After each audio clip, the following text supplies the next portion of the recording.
गेल्या अनेक वर्षांपासून मुंबईमध्ये जी प्रशासकीय राजवट होती ती अधिकृतपणे आज संपणार आहे। आज मुंबईचे महापौर आणि उपमहापौर अधिकृतपणे या सभागृहामध्ये आपल्याला पाहायला मिळतील। 12 वाजता महापौर आणि उपमहापौर पदाच्या निवडणुकीला सुरुवात होईल।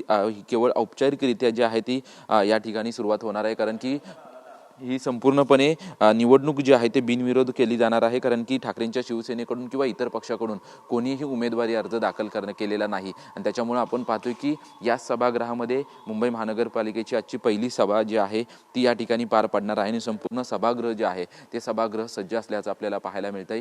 समोर जे आपल्याला खुर्ची दिसते यावरती पीठासीन अधिकारी म्हणून मुंबई महानगरपालिका आयुक्त भूषण गगरानी हे विराजमान झालेले पाहायला मिळतील आणि ऋतू तावडे ह्या महापौर पदाच्या उमेदवार आहेत आणि अधिकृत घोषणा झाल्यानंतर ते त्या संपूर्ण पदभार जो आहे तो स्वीकारणार आहेत। आणि आज मुख्यमंत्री उपमुख्यमंत्री देखील या संपूर्ण कार्यक्रमाला जे आहे ते उपस्थित राहणार आहेत। याच्या अगोदर आपण जर पाहिलं तर भाजपचे जे इतर कार्यक्रम झाले होते त्या कार्यक्रमांना मुख्यमंत्र्यांनी उपस्थिती लावली नव्हती, परंतु 40 ते 42 वर्षानंतर मुंबई महानगरपालिकेमध्ये भाजपचा महापौर विराजमान होतोय, त्यामुळे महायुतीचे सर्वच नेते जे आहेत ते आमदार आणि खासदार देखील मुंबईतले या संपूर्ण कार्यक्रमाला उपस्थित राहणार आहेत।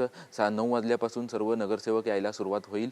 संपूर्ण मुंबई महानगरपालिकेच्या आजूबाजूला देखील मोठ्या प्रमाणात बॅनरबाजी त्यासोबतच संपूर्ण भगवमय वातावरण करण्याचा प्रयत्न भाजपच्या वतीनं करण्यात आलेला आहे, परंतु 12 वाजता जे आहे ते या संपूर्ण प्रक्रियेला सुरुवात होणार आहे आणि या सभागृहातच सर्व 227 नगरसेवक जे आहेत ते असलेले आपल्याला पाहायला मिळतील आणि संपूर्ण सभागृह जे आहे ते सज्ज झाल्याचं चित्र आपल्याला या ठिकाणी पाहायला मिळतंय।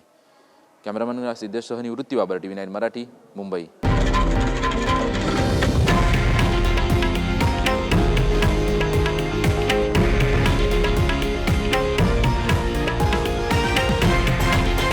हे आहे देशातील नंबर 1 न्यूज नेटवर्क आणि आपण पाहत आहात TV9 मराठी, एकमेव।